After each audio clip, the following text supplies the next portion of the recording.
ಮೊದಲೇ ಒಂದು ಹೆಚ್ಚು ಕಮ್ಮಿ ಒಂದು 3-4 ತಿಂಗಳಾಗಿರ್ಬೋದು ಒಂದು ಪ್ರೆಸ್ ಮೀಟ್ ಮಾಡಿದ್ವಿ.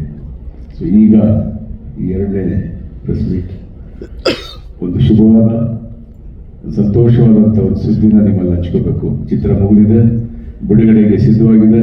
29ನೇ ತಾರೀಕು ಇದೇ ತಿಂಗಳು ಬಿಡುಗಡೆ ಮಾಡುವಂಥ ಸಂದರ್ಭ ಬಂದಿದೆ.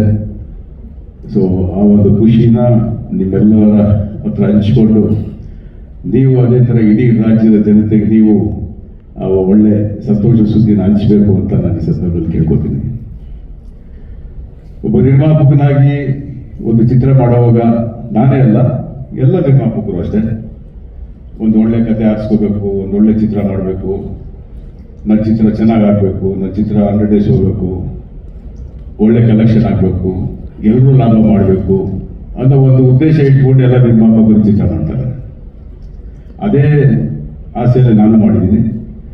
ಸೊ ಎಷ್ಟೋ ಚಿತ್ರಗಳು ಒಳ್ಳೆಯದು ಕೆಟ್ಟದು ಎರಡೂ ಆಗಿದೆ. ಸೊ ನಾವು ಎರಡನ್ನೂ ನಾವು ಸ್ವೀಕರಿಸ್ತಾ ಚಿತ್ರರಂಗದಲ್ಲಿ ಚಿಕ್ಕ ಚಿಕ್ಕ ಹೆಜ್ಜೆ ಇಟ್ಕೊಂಡು ಬೆಳ್ಕೊಂಡ್ಬಂದಿದ್ದೀವಿ. ಅದಕ್ಕೆ ನಿಮ್ಮೆಲ್ಲರ ಸಹಕಾರನೂ ಇದೆ. ಮಾಧ್ಯಮದ ಸಹಕಾರ ಇಲ್ಲದೆ ಏನೂ ಆಗಿಲ್ಲ. ಖಂಡಿತವಾಗಲೂ ಮಾಧ್ಯಮ ಒಂಥರ ಚಿತ್ರರಂಗಕ್ಕೂ ಪ್ರೇಕ್ಷಕರಿಗೂ ಒಂಥರ ಬ್ರಿಡ್ಜ್ ಇದ್ದಂಗೆ ಸೇತುವೆ. ಸೊ ನೀವೆಲ್ಲರಿಗೂ ತುಂಬ ಹೃದಯದ ಅಭಿನಂದನೆಗಳು ಸಲ್ಲಿಸ್ತೀನಿ. ಈ ಚಿತ್ರದ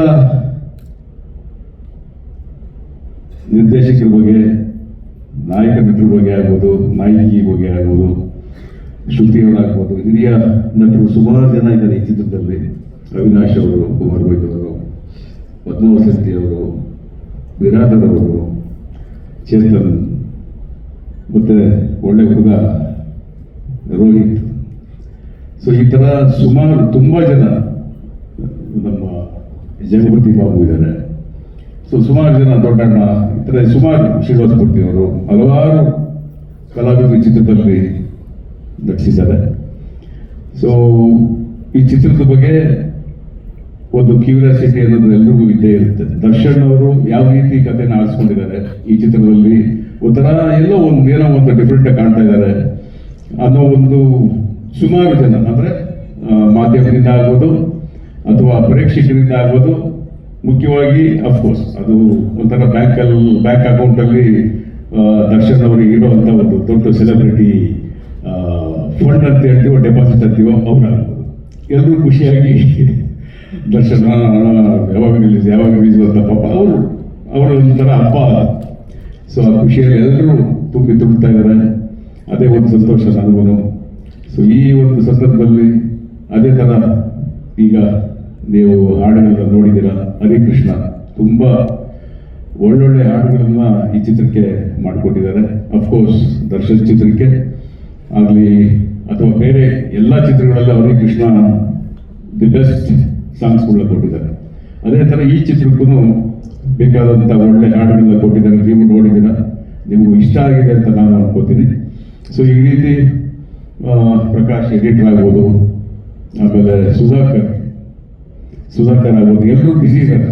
ಅವ್ರು ಇವತ್ತು ಬರೋಕ್ಕಾಗ್ತಲ್ಲ. ಸುಧಾಕರ್ ಆಗಲಿ, ಎಡಿಟರ್ ಆಗಲಿ ಕಾಪಿ ರೆಡಿ ಮಾಡ್ಕೊಂಡು ಕೂತಿದ್ದಾರೆ ಹೈದರಾಬಾದಲ್ಲಿ. ಸೊ ಈ ಥರ ಎಲ್ಲರೂ ಕಷ್ಟಪಟ್ಟು, ಆರ್ಟ್ ಡೈರೆಕ್ಟರ್ ಗುಣ, ನಮ್ಮ ಮ್ಯಾನೇಜರ್ ನರಸಿಂಹ ಆಗ್ಬೋದು, ಎಲ್ಲರೂ ಕಷ್ಟಪಟ್ಟು ಇದೊಂಥರ ಈ ಚಿತ್ರನ ನನಗೆಲ್ಲ ಒಂಥರ ಒಂದು 3-4 ವರ್ಷ ಗ್ಯಾಪ್ ಆದ್ಮೇಲೆ ಈ ಚಿತ್ರ ಎಲ್ಲ ತುಂಬಾನೇ ಒಂದು ಹೊಸ ಅನುಭವ ಅಂತ ಅನ್ಸುತ್ತೆ ನನಗೆ.